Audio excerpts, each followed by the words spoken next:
From Tally to Cali, It's time to wake up. Wake up! Wake up!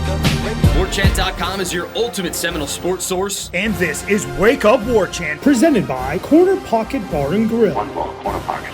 Now here's Warchant.com's Aslan Hajavandi And Corey Clark.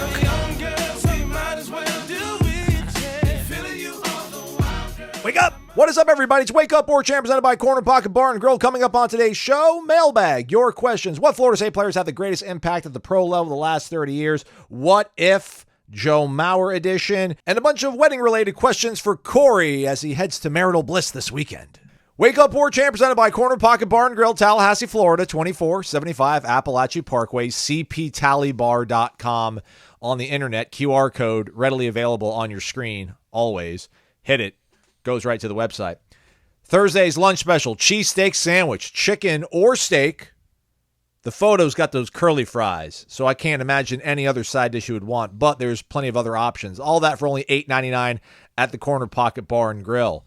Come hang out Saturday night at the Corner Pocket Bar and Grill as well. Social, convivial. It'll be fun times, I'm sure, if you're in town.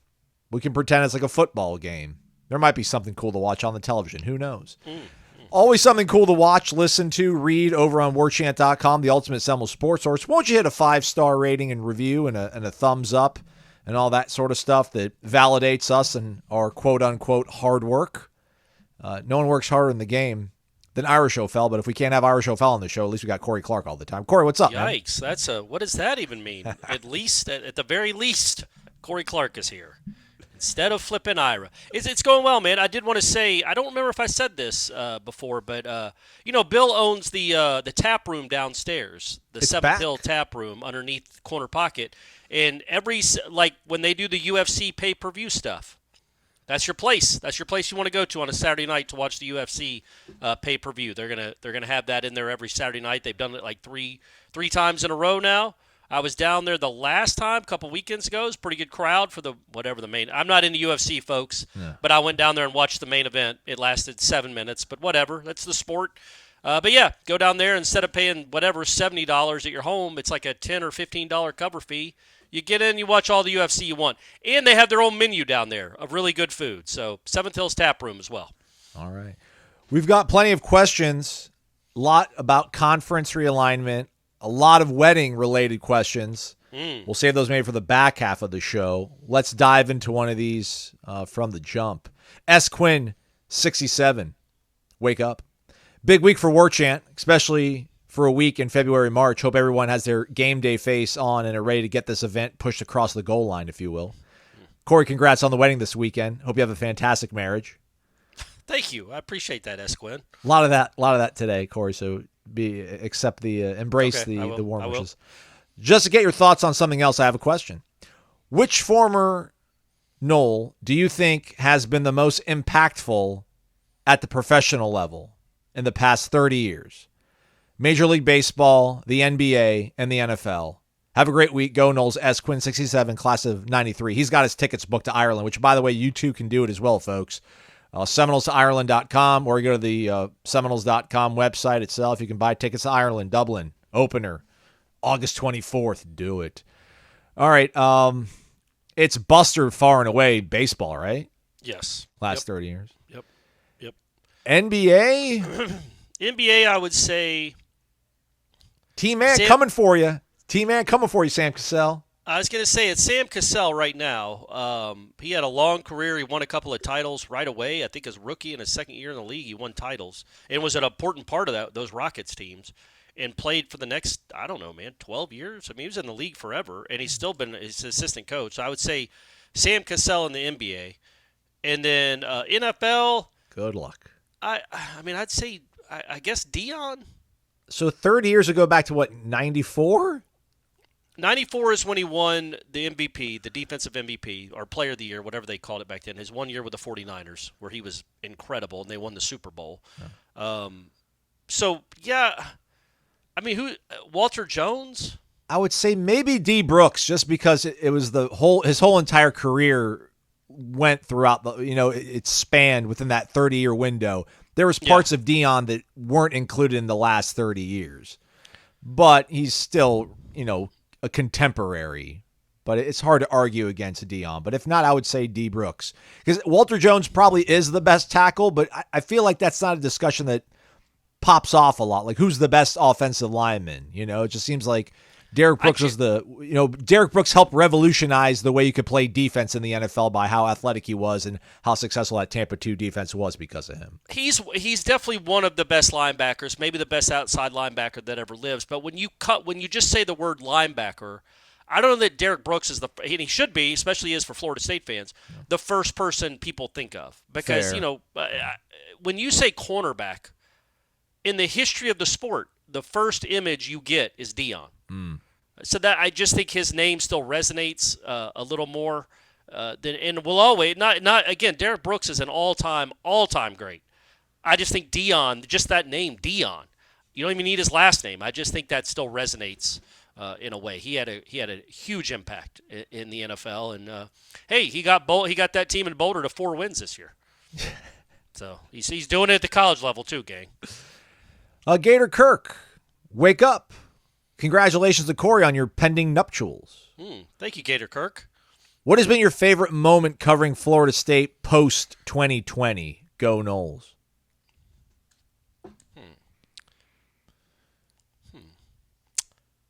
The win in Death Valley was really cool.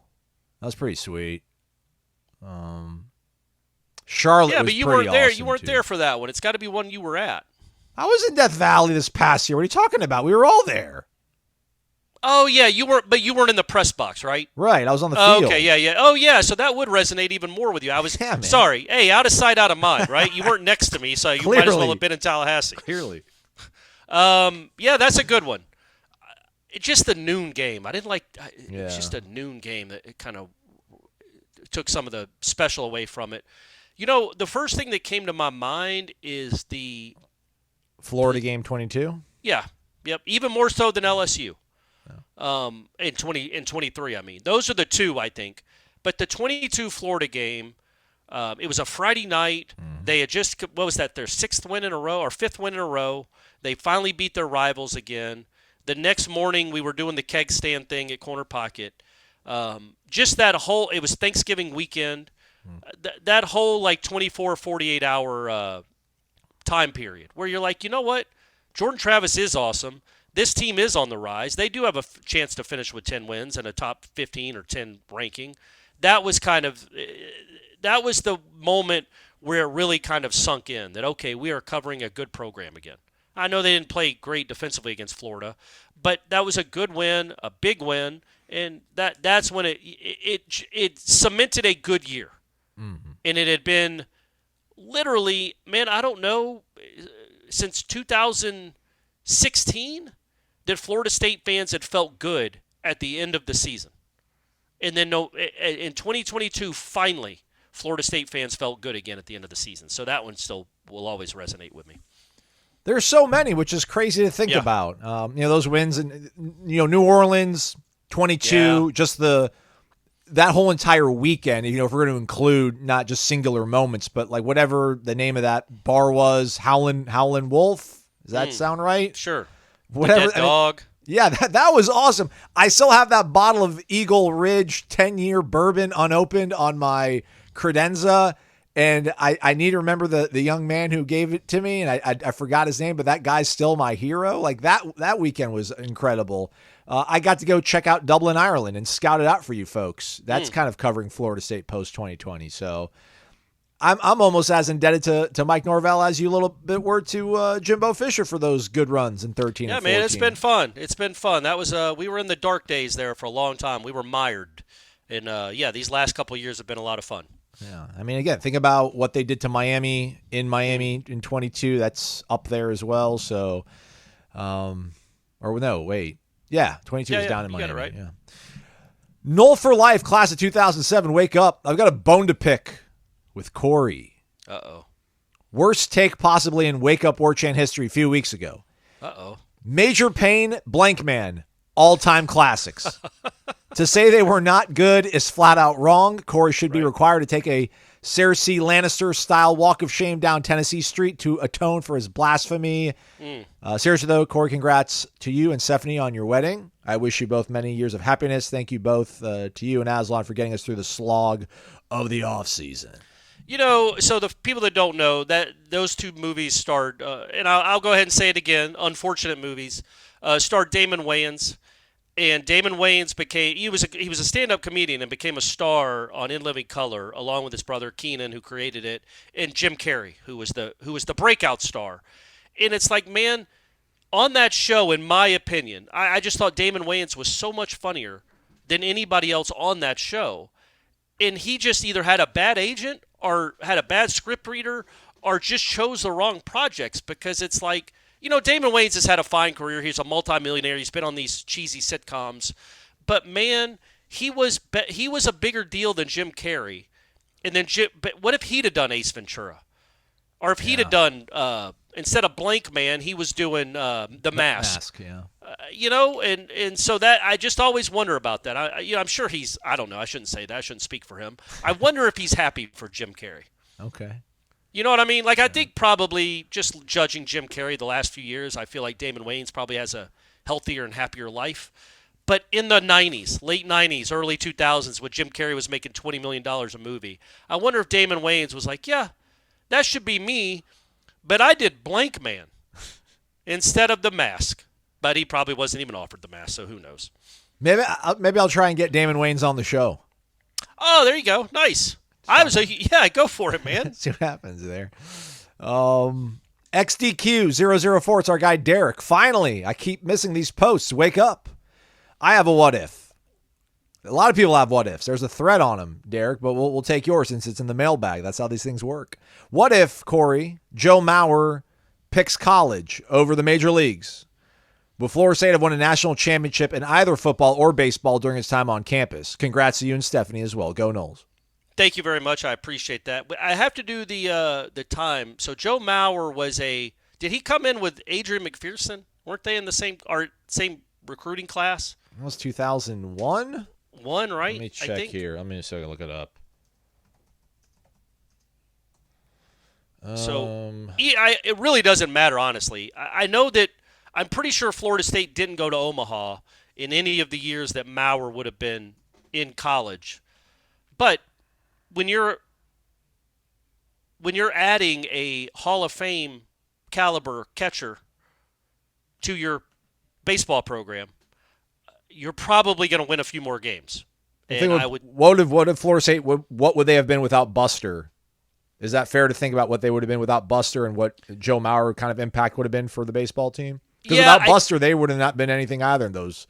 Well, they still would have been. They would have been good. They just wouldn't have been. I mean, they only got to Omaha once, and they went 0-2. But that certainly wasn't Buster's fault. But I think the program as a whole was much healthier and much more talented. I could be wrong. From 2001 to 2003, which is when Mauer would have been there. Right. And I know they never make to Omaha those years, but when you add a number 3 hitter that would probably have hit, I don't know, man, if you hit 330 in the major leagues with a wood bat for your career, or 320, whatever he did, I assume that equates to, 450 in college with an aluminum bat? So, you got a 450 hitting catcher, a 400 hitting catcher that's one of the best defensive catchers in the country. I feel like that adds 4 or 5 wins, probably an extra 2 postseason wins. And I think maybe I know they had Stephen Drew on those teams. Maybe the talent around him would have been better. I think you could. I don't think it changes anything in football, just because who knows how good Joe Mauer was. I know he was ranked high, but so was Ronald Curry back in the day. He didn't turn out to be a very good college football quarterback. That's much more of a guesswork.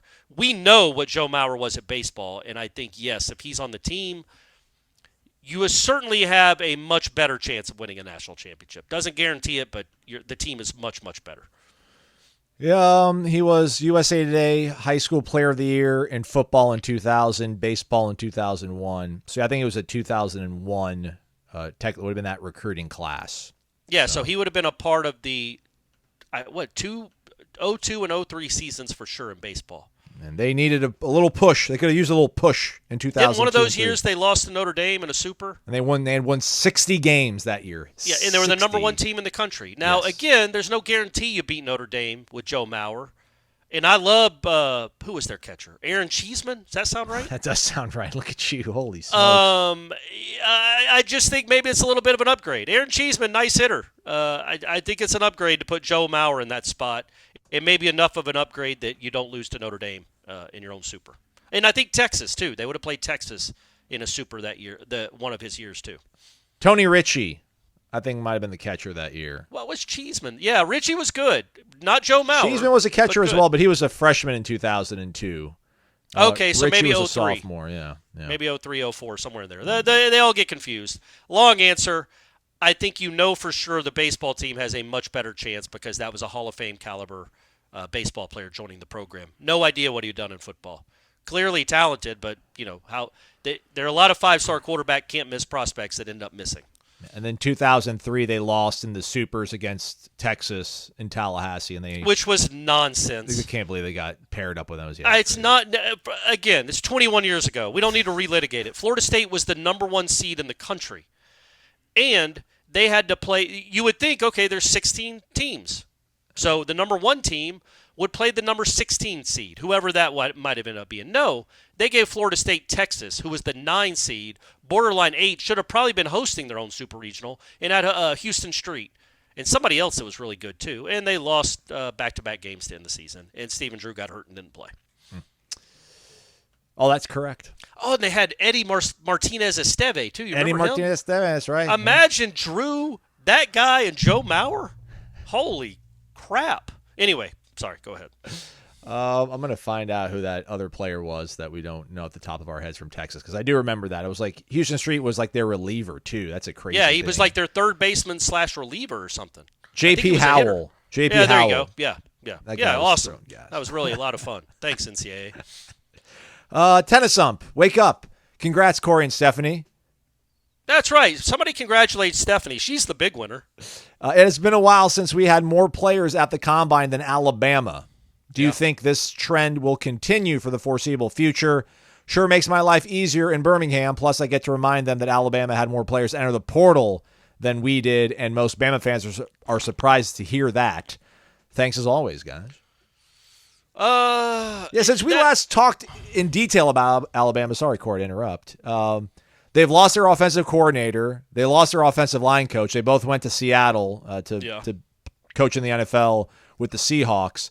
So he is down, his first choice at those important spots. And listen, wherever he's been, he's had Ryan Grubb as his OC, and the offensive line coach was only in Washington, and all of his success was with Michael Penix as well. So we'll see how successful he can be without those two important pieces.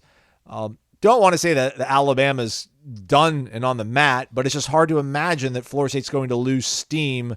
I just think they're going to continue to hit the portal, Corey. Florida State is. Yeah. And I think in that regard, like, that means you're probably going to always have draft eligible guys that probably get invited to the Combine, because they're not going to, take a lot of chances on guys on the offensive linemen are probably kind of, hit or miss in terms of where they'll go, but I bet Roydell Williams will probably get invited to the Combine. I bet DJ Uiagalelei probably gets invited to the Combine. So I see Florida State continuing, maybe not having more than Alabama, but it'll always be within like a 1-2 margin. It won't be a big gap as it had been previously under Saban, clearly. Yeah, I mean, I think you look at just look at this year coming up. Let's assume all the good juniors decide to go pro. Azarie, Peyton, that's 2. You got to assume Malik Benson, if he has a good year, would test the waters probably. You mentioned DJ and Roydell Williams, so now you're up to 5. And maybe let's throw Benson to the side. Let's say he's not a guarantee. What about Morlock then? So you have 4. Morlock was my next one. You have 5. You have at least 3 offensive linemen.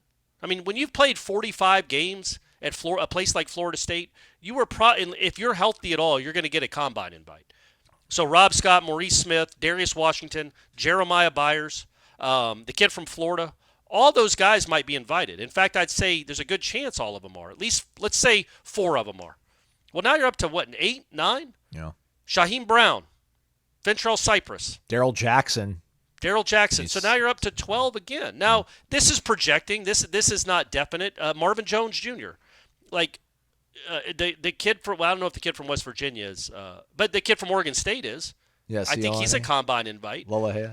So you have a roster again that if the guys decide, and that might be underselling it. We don't know. Or it could be overselling it because they haven't played a game for Florida State, a lot of these guys. Terrence Ferguson, people like that. There's a chance it's going to be another 12 or 13 again. And yes, because of the portal, it's different. Like when Georgia has 14 one year and 11 the year after that, well, those 25 guys all played together for a season. Well, this one will be like 12 and 12, but only, out of those 24, how many played with each other? 16, 14, you know what I mean? Right. So it's not quite apples to apples like what's going on at Alabama, but I could foresee, because of what they've done in the portal, the guys they got, that it could be another year this time next year where you're talking about double-figure Florida State guys at the Combine. And Alabama, look, man, it's no guarantee. As we just saw in Tallahassee for the last 20 years, it is no guarantee that something just keeps steaming right along. You just lost the best coach of all time, and you brought in a guy that was made his bones in the Dakotas.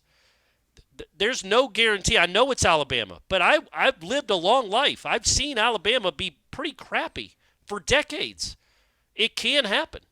The SEC's tough, and if you're not recruiting and developing at a Saban level, you can be left behind, or at least left in the middle. And Alabama, that's certainly a distinct possibility with Alabama. It is not, some Fortune 500 company where you just put another CEO in, it just keeps steaming right along, man. They have, there's question whether they can get back anywhere close to where they've been, because where they've been has been the best run, in my opinion, in college football history. So. Yeah, I could see that. And just think about like the geography of it all. Right? I mean, Kirby in Georgia is always going to be able to pull guys away from Alabama. Hugh Freeze, for whatever he lacks maybe in moral turpitude, he still is able to recruit fairly well. Texas now being in the SEC. Aslan, look, I'm not going to have you sit here and besmirch Hugh Freeze just because he was calling prostitutes on the road. All right. I'm not going to have you do it. I shouldn't be throwing stones in this glass house right. of mine. Now, right. I know he pretended to be something that he wasn't, clearly, but still, my man's calling prostitutes on the work phone. Hey, what are you going to do? What are you going to do? Sark probably playing for Texas sounds really cool, too. Again, don't forget LSU now. LSU's always a threat. It's hard to go in there and get players. Yeah, so good luck, Kalen. I like you. But, yeah, it seems like you got an uphill battle ahead of you there, champ. Well, it doesn't help that the Florida State is good again. Yeah. Like, the Panhandle isn't automatic Alabama anymore. Like, there's again, he's surrounded on all sides again by capable, good to great programs. Let's read this one. Bourbon is your friend. It's Dave in Bardstown. Corey, congrats on the upcoming nuptials. Here's some unconventional marriage advice. It's okay to go to bed angry. Being tired and angry is no condition to settle an argument. When you wake up the next day, there's a greater than 50% chance you won't even remember or care what you were mad about. In fact, it's so effective, Melissa makes it part of her nightly routine. Well done. Well done. Since we're on the subject of love, if the Big Ten and SEC commissioners are bedfellows together, does that qualify as Sankey-Panky? All right. Aslan, if vitamin energy is energy with benefits, is that like friends with benefits? And finally, do Corey and Jeff really want a repeat of the Malice at the Palace, or are you just advising students to not be a sucker at the Tucker? So on headline, always a pleasure, Dave. So on headlines, we were talking about the Filipowski thing. By the way, he played on Wednesday night. Somehow shockingly, he was able to recover from that devastating blow he took from the 140-pound weight kid. But we were basically saying, like, look, that's got. I have no problem, especially in a scene like that where they are charging. Dozens of these kids are charging full speed, like as if they don't see people in front of them. If you just start clotheslining them, like you're 6'10", 250, they are getting what they deserve if they get clotheslined. If they come up and bump you or talk smack to you, go ahead and push them down or punch them in the stomach. I don't care. They're invading your space, and you do feel threatened. Clearly, he did, because all the walk-ons performed a cocoon ritual to get him off the court. So he clearly, as he limped back to the locker room. So yes, we don't necessarily we're not advocating for violence, but we also would not have given Filipowski any grief if he just hauled off and started swinging. Because at some point you have to, like, you wouldn't do that in a mall, right? You wouldn't just 100 kids just start charging as fast as they could in front of towards people and not have some repercussions. Like either the guys that you're charging at are running in the opposite direction, or they decide to start throwing haymakers to protect themselves. So it's going to happen, which is fine. But as we said, we don't have a problem with court storming. But we the guy that threw the beer at Ron Artest, I can promise you has never thrown another beer at Ron Artest.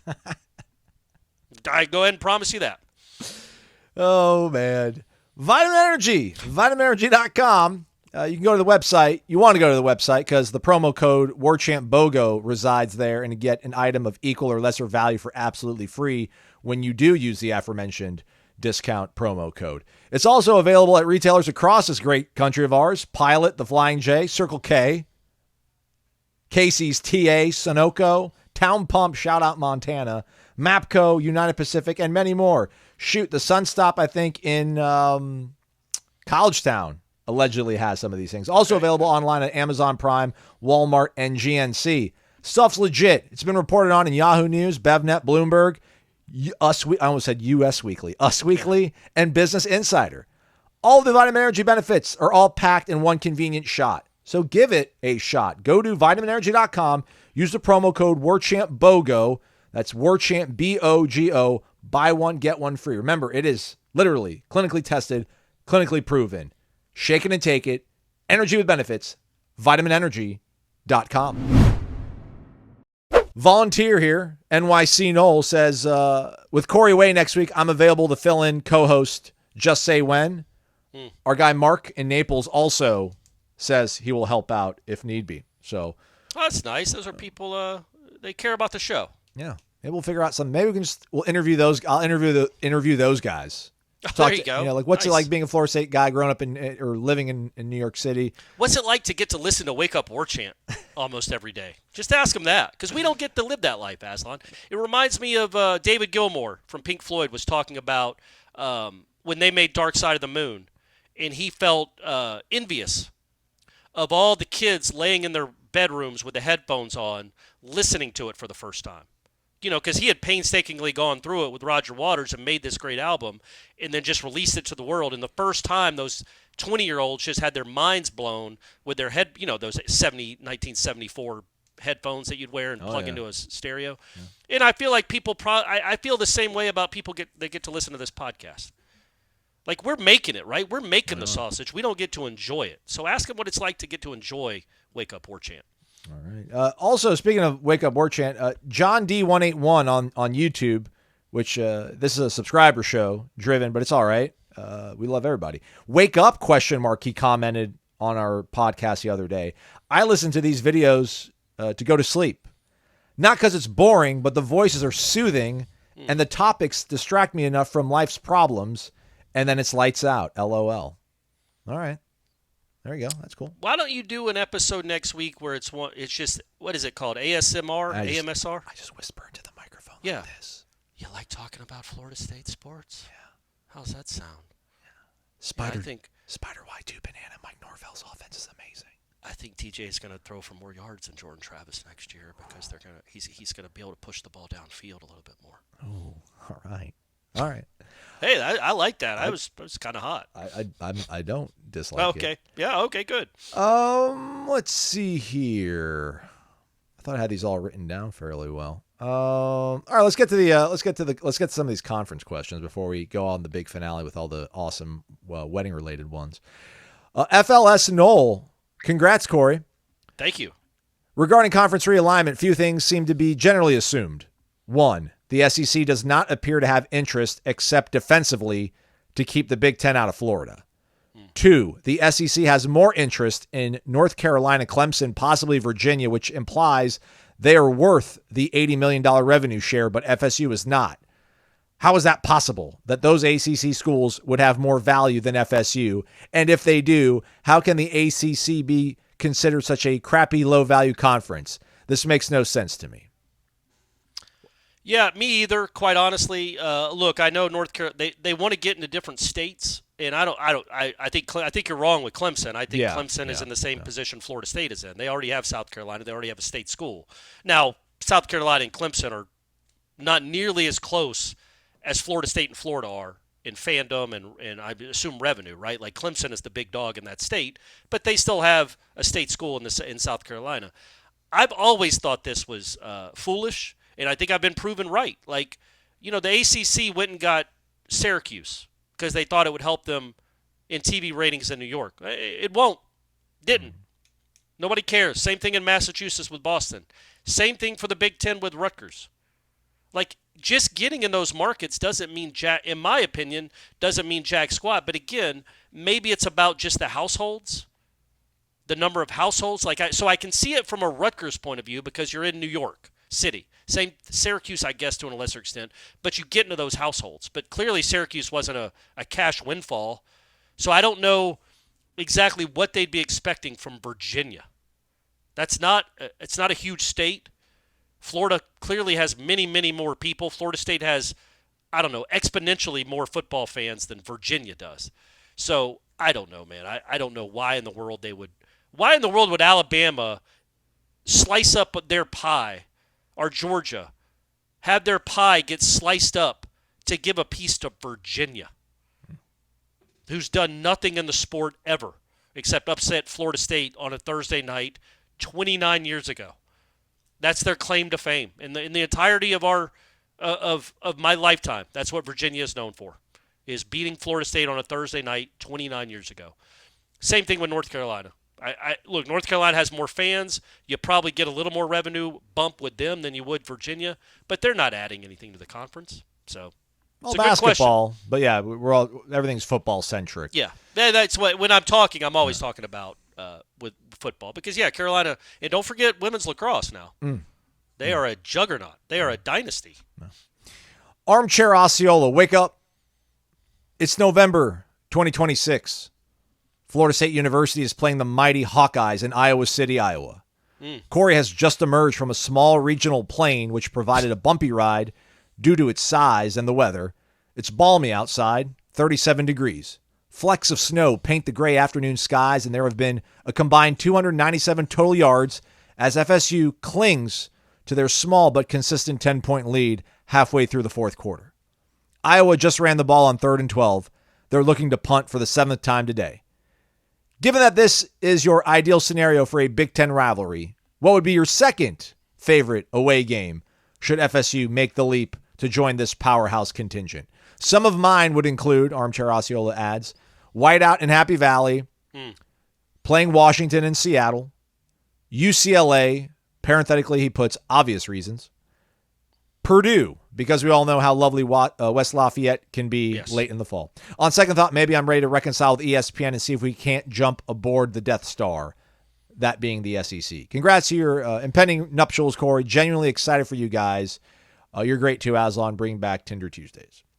Yeah, make that happen, Aslan. We got to get you married. I know. We're not going to do it if you don't bring back Tinder Tuesdays. I know. Yeah, man. Look, we all want to be in the SEC. That's where Florida State. That's where the most desired landing spot is. Is it a reality? I don't know. The Big Ten is a very, very nice consolation prize, and it keeps you nationally relevant, which is the most important thing anyway. But yes, we would all. I do not look forward to being in Des Moines. Is it Des Moines? Is that where Iowa is, right? Iowa City. Iowa City, that's right. Yeah, and Ames is Iowa State. I don't want to be in Iowa City on a November watching a football game in that stadium. Though what they do, is it the end of the first quarter, end of the third quarter when they wave at all the kids in the children's hospital? Oh, yeah. That would be really neat. And when you get to go see the Caitlin Clark statue, that'd be fun. But other than that, there's no need to go watch a game in Iowa City unless you have to. Game in Lincoln would be cool.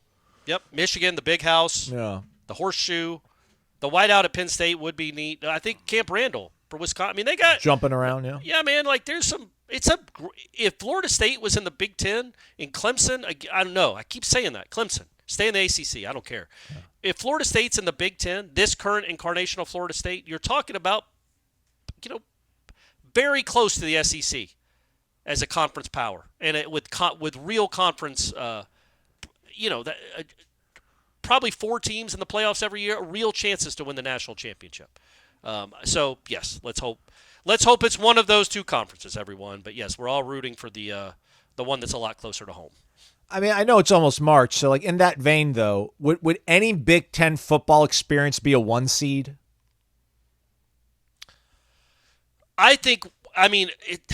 If you're like okay Saturday with flying, Saturday night in Baton Rouge is maybe one. Maybe seeing the Power T and 110,000 people in Neyland. Although I guess the Big House can maybe I think jump the that Big one. House. I think Washington Saturday afternoon in Seattle with the boats and everything. Yeah. I think that's close. Sailgating is what they call it. Oh, is that? Yeah, that's cool. That's awesome. Yeah. Those are. I think Penn State. That could whiteout at Penn State is probably again. No, I don't think it's as cool as. But I'm also a Southern kid, so nothing's going to be to me as cool as playing the Spirit Doak, a Saturday night in Tiger Stadium, the other Death Valley at Clemson. Alabama, I think that's okay. No, there's nothing special. I mean, Auburn's the Grove is cool. It is. Obviously. It is. Tennessee, they have that Vol Army or the Vol Navy because they have their river right up against the stadium too. So, no, the SEC it's more desirable. But the Big Ten, again, they have some. When you're throwing in Oregon and Washington and USC and UCLA into the mix, it's a pretty fun conference. All right, let's pivot to some more of the these are all great. Dalvinism, congrats on the big wedding. To stay on theme, which current or former FSU head coach would make the best and worst wedding officiant? Yeah, good question. 11 would have been the best. He's been so, Bobby's probably, I don't know, him and Bobby can like arm wrestle for it up in Heaven's Gates there for the honor of best. Worst, I don't think Meat's got a lot of love in his words. He's very businesslike. People might say Jimbo because he speaks so fast. People might not even understand what he's saying. But there's some charming thing about the little tuft of island hair on Jimbo's head as it's beating up with sweat, and he's trying to bring together 2 souls into one. Probably. I would say for my specific wedding, it would be Norvell as the worst. Oh yeah. Because all she'd be doing is staring at him, right? Not even looking at me, and she'd want to okay, now you may kiss the bride, and she starts walking towards him, right? Plus, he'd be a little too loud, I think. Good afternoon, everybody. Yeah, how is everyone? Yeah, we don't. I want to dial it down a little bit, Mike. This is our time to shine. You got to stand in the background a little bit and just read what we tell you to read. Yeah. You don't have to be so over the top. But and look, again, that implies that Norvell is faking it. That's just who he is. It is. And you can't get him to dial it down. So that's why he wasn't invited to be the officiant. Polk County Knoll, great content, guys. Y'all are my ride to work material every day. Congrats, Corey. Fire up Tinder Aslan. Love you both. Hey man, give people what they want. It's the eternal flame, man. It's up there with the Tomb of the Unknown Soldier. That thing has never gone out. Okay, good. Just not a lot. When's the last Tinder date you had? I went out this past weekend. I went out with someone who actually went out with a few years ago, and she moved back here. But yeah, we're friendly. It was congenial or whatever. Pivot. Mark, M. Adam, CZ. Mark in Naples. Woke up this morning to see that both basketball and baseball had solid wins the other night. Leonard fighting hard to put a good product on the hardwood. Have to respect that. Link has upgraded the roster big time. Football rolling, of course. Lots of motivation for Mike's team to destroy everything in its path starting in Dublin. Great time to be a Nole. Aslan, in honor of Corey's big week, what's your favorite Clarkism? Mine is Heaven's the Betsy. I find myself saying it from time to time when something surprises me. Corey and Stephanie will have their first dance as a married couple. That will be beautiful, but there is a next song. Let's say Stephanie gracefully exits. Corey is solo on the dance floor for a song, gets to display his moves for the guests. What song? It says, what song would pick, Aslan? So I was asking what song I would pick or what song you would pick, I think Corey. What song you would pick for me to dance to. James Brown. Get on there up. you go. The one from Rocky IV? Yeah, living in America, we can do that one too. What's my favorite Clarkism?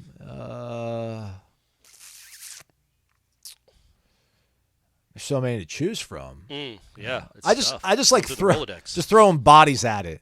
You're always about throwing bodies at problems to find solutions. So that's like I've become a volume shooter in all obstacles that come forth in my life. I'm just like, let me just throw some more money at it. Let me just throw some more thought into it, and then it usually works out. Heavens and Recruit Betsy 6 quarterbacks. One of them's going to be able to play, and the other 5 will be in the portal in a few months anyway. And also, you're allowed to. You're allowed to make a great throw and catch. On 3rd and 12, you don't have to settle for the punt. You're allowed to make a play. So there you go. That's a good one. That's an oldie but a goodie. Yeah. Let's see what we also have here. We got plenty more. Jaronol 1518. Corey, even though you're not having a traditional wedding party, which 4 Florida State coaches from all time, any sport, head coach or assistant, would you nominate as groomsmen for Saturday? Huh. So that implies like my relationships with them, I guess, or just like who it'd be cool to have there. I mean, either or, really. I would say, let's see, Bill Peterson seems like he'd be a lot of fun from way back in the 60s. He just said a lot of crazy stuff. Huh.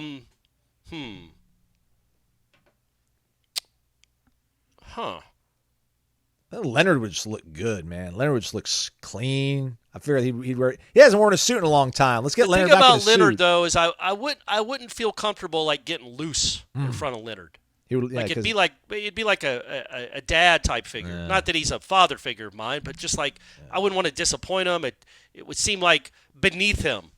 Some of the stuff that's going to happen on Saturday, Leonard Hamilton, it would be beneath Leonard Hamilton to be there to watch it. So I can't say him.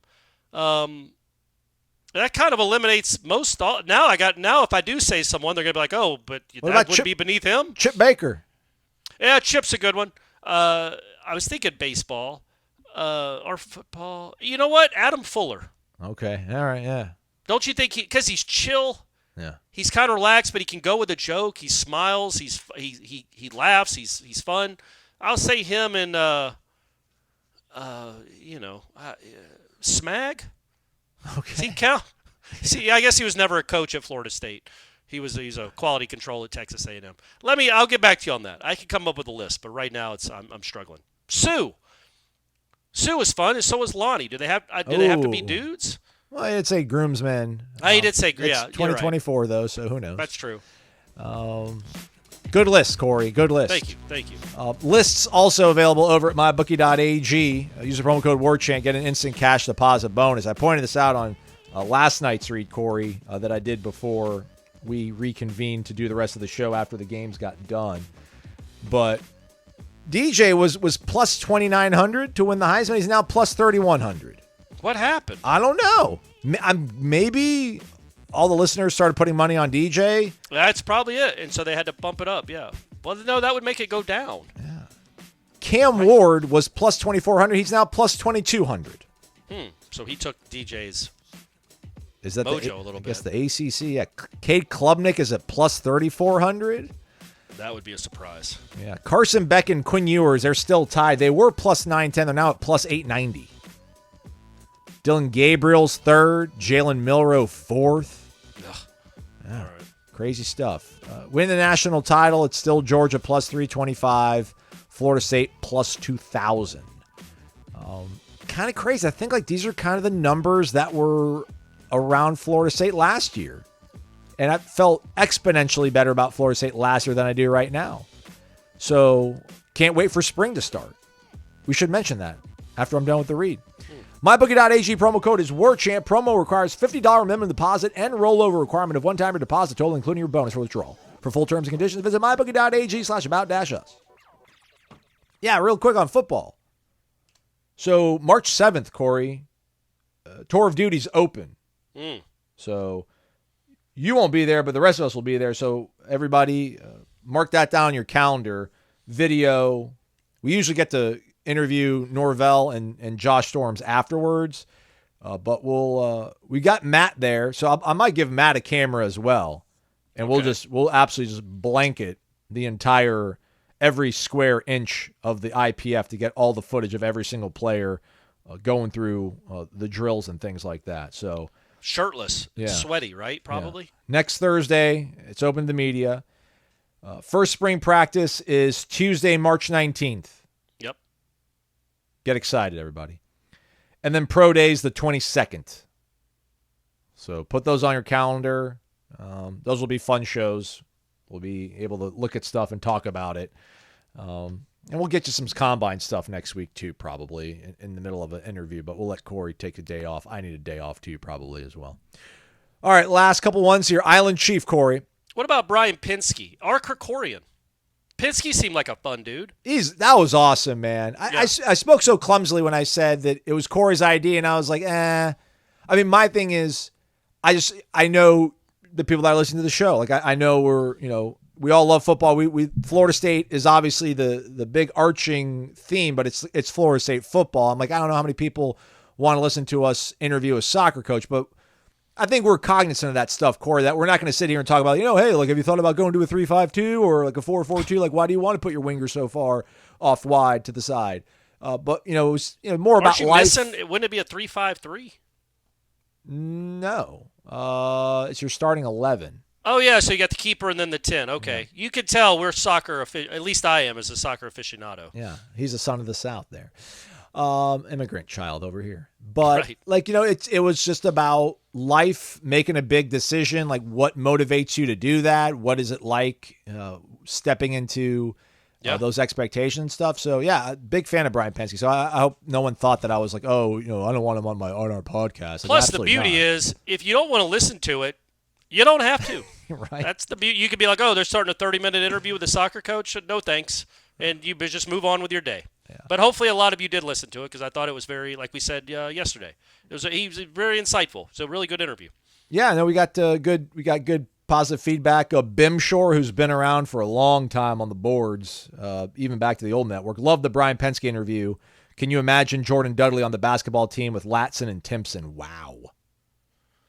Yeah, I don't know because I've never seen her play basketball. Apparently she was good, but when he said that, I'm like, man, has there ever been a two-sport in our lifetimes, like a two-sport female star?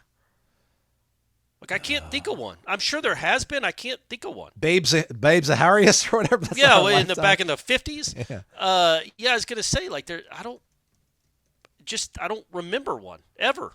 I'm sure there has been.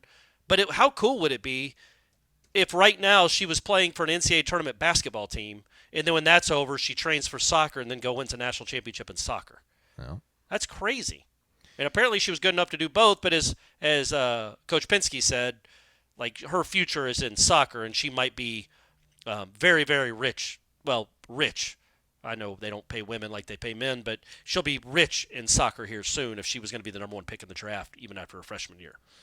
My quick internet skills have failed me. I've not been able to find anyone else of recent vintage to Elise Perry, Australian sportswoman, cricket and soccer at age of 16, currently playing cricket and soccer, apparently. Yeah, but I'm talking about like a college. Right. Yeah, I got you. Yeah. Could have been you, Jordan. Could have been you. Yeah. I wonder why that is. Like Florida State, it's weird, right? Like you could be good at basketball and softball. And those are two sports you could... Actually, no, you couldn't pull it off, really. Yeah, they're playing at the same time, yeah. All right, anywho. Island Chief, wake up. Corey, by the way, thanks, Coach Pensky. Wake up. Corey, hope you have a great weekend with your family and friends, that you and Stephanie have a wonderful wedding that leads to a marriage filled with love and happiness. Oh, that's very sweet. Thank you. That said... Okay, here we go. Literally, it's awesome. What sporting aphorism? Is that a word? Or adage... I know that word. What sporting adage will you take into Saturday's wedding and beyond, Corey? Cheers. So I guess he's thinking like one day at a time. Right. Control what you can control. Yeah. Hold the rope. One team, one heartbeat. Row the boat. Yeah. I would. Yeah. What was the one? Let's just look into her eyes, like, babe. One team, one heartbeat. Go Tigers. Let's roll. Yeah. Wasn't that the Florida State from 2003 or whatever? 2002, man. Yeah, that was rough. That wasn't a great time there. I would probably one of the, I guess I don't know, one day at a time, or trust the process. Like, don't get bogged down in what it's, just enjoy every day. How about that? Enjoy every day. That's not Take a it one day sporting at a time. adage, though. You're right. One day at a time. Okay. That's a good one, right? Yeah, Or control what you can control. Let's play 2. Let's get married twice. I would say right now I'm leaning towards control what you can control. But again, let me think about that one a little bit too. It's a good question. No attitude of domination in the new No, in the not Reform that. Clark household. Okay. Make them quit. Saban had one when they lost to Clemson, and that was don't waste the failure. Okay, so again, that applies to my last marriage, I guess. I could take that into this one, yeah. Hey, lessons learned from the last one. Well, anything? Yeah, sorry. No, I got it. It's a good one. It's a good one to hold on to. We have navigated all these questions. I think I've gotten to every single one of them except for the final one. So I'm just making a final scroll through here just so everybody knows that we do read the questions and we appreciate all of it for real, sincerely. The Walking Nole 01, Corey, will your wedding have a chocolate fountain that would rival Golden Corral? Aslan, how much would I need to donate to get you to live stream this thing? Thanks for all you both do. Congrats, Corey. Yeah, what is the media policy? Or is this going to be like hanging out, partying with Jeter, like all the phones and keys going to? Yeah, it's like going to see a comedian on the. You got to put your cell phones in a bag, and you'll get it at the end. No, in fact, we didn't hire a videographer, so I think we're going to make an announcement like, "Hey, everybody, use your cell phones as much as possible, and send us the video." Maybe we can edit our own wedding video because we didn't hire a videographer. So yeah, Aslan, if you want to live stream it, that would be great. We don't have a chocolate fountain, but we will have a queso fountain. Okay. Well, fondue's both, right? I guess like fondue, there is cheese and chocolate. Yeah, but this is a straight up, it's like a 8-foot fountain of queso. It's not 8 feet, is it? It is. I've seen the picture of it. It's taller than a human being. Incredible. It cascades down with the chips around and everything. Yeah, because we're having like a taco bar. Right. That's one of the food things. So we threw the queso fountain in there as well, and a cake made up of donuts. Oh, awesome! All right, I'm stoked. Yeah, this isn't a normal wedding, man. I'm trying to get that. We had a buddy that asked, like, man, I heard this thing is going to be really fancy. He texted me. He's like, do I have to wear a suit and tie to the wedding? And I'm like, well, man, you could dress like you're going to a nice restaurant, but it's not fancy. We have a donut cake and a queso fountain. So we're fine. We're fine. And once y'all see what the first dance is, you'll understand the tone of this wedding. That doesn't sound like a Big Ten wedding. Donut cake You're right. and yeah, you're right. Queso. Yeah. So that's not Northwestern grads don't do that. No. You know what I mean? Michigan grads don't do that stuff. This is like it's kind of like a Mississippi State wedding. Without shotguns, I guess, and coon hounds. Yeah. Don't they have dogs out there hunting? They're hunting pheasants and stuff. We're not gonna be doing that. But other than that, yeah, it's gonna be a Mississippi State style wedding. I was gonna ask. Obviously, it's Stephanie's idea, but I was gonna ask whose idea it was for the donut cake because I don't know. Listen, I've never done the wedding thing, but I've been to weddings. I've been to a lot of them, and the cake is like such an iconic part of the entire festivity, right? And they're never good. Never, ever. So ever. What her thought was is anytime I go to a party, I'll bring a box of Krispy Kreme donuts because they're always eaten. People always enjoy them. Yeah. So it kind of became my staple. Is I'm just bringing donuts. It's a New Year's Eve party. It's a baby shower. Right. It's whatever it is. I'm bringing donuts, and people always eat them because they love donuts. And so her thought was, in honor of that, to pay homage to that, we would just have a cake made of Krispy Kreme donuts with boxes of donuts underneath. Okay. So it was her idea, but on the back of what I've been doing for years. All right. But yeah, you got to have a different kind of woman, the right one for me for sure, that is not only willing to have a queso fountain or a donut cake, but is genuinely excited about it. She also has a Mio tasting bar. Oh gosh. Where she's written out little descriptions of the Mios. Like this provides a bountiful flavor in your, like she did it like a wine. She's out of control. She's out of control, but in a great way. Is there going to be anything that we will experience, the few, the proud that are able to attend this wedding on Saturday, that will be like, that was totally Corey's thing? Like, what did you have an ask? Was there like anything that like you needed to have on this special day? The vows you'll probably be able to tell. The first dance you definitely will. Okay. And then maybe the first dance is the thing that I would say that's something that you'll know that. But again, the beauty of Stephanie is when I told her my idea for the first dance, and again, it's not one of those where we went and practiced the evolution of dance on YouTube for an hour a week for the last 7 months. But the fact that she not only was okay with my idea, but like genuinely loved it, like couldn't wait to see it and do it, is why she's the one. Is why she's the one, because she wasn't repelled about it. She was full steam ahead when I told her the idea. I really hope Lou Bega is there to perform Mambo Number 5 live. I don't want to hear it taped. I just want to hear it live. No, it's the Marching Chiefs, all 400 of them. Oh, awesome. Can't wait. All right, that's a wrap for us this week, everybody. We'll have a show or two for you next week to bide time over. We definitely will have some sort of wrap-up after the observation day of a tour of duty. Maybe we'll have Matt on. Maybe we'll give one out for the youth. Maybe we'll have Ira on. We'll figure it all out. So stay connected. Just subscribe, everybody. Subscribe to the podcast. You should have Ira on to talk about the wedding. Yeah, we'll do that too. The observations from the wedding, yeah. Exactly right. Ira's observation. I can't wait. It's going to be great. Thanks for listening, everybody. Subscribe, thumbs up, 5-star rating review. He's Corey. I'm Aslan. Thanks for listening to Wake Up Warchant, presented by Corner Pocket Bar and Grill.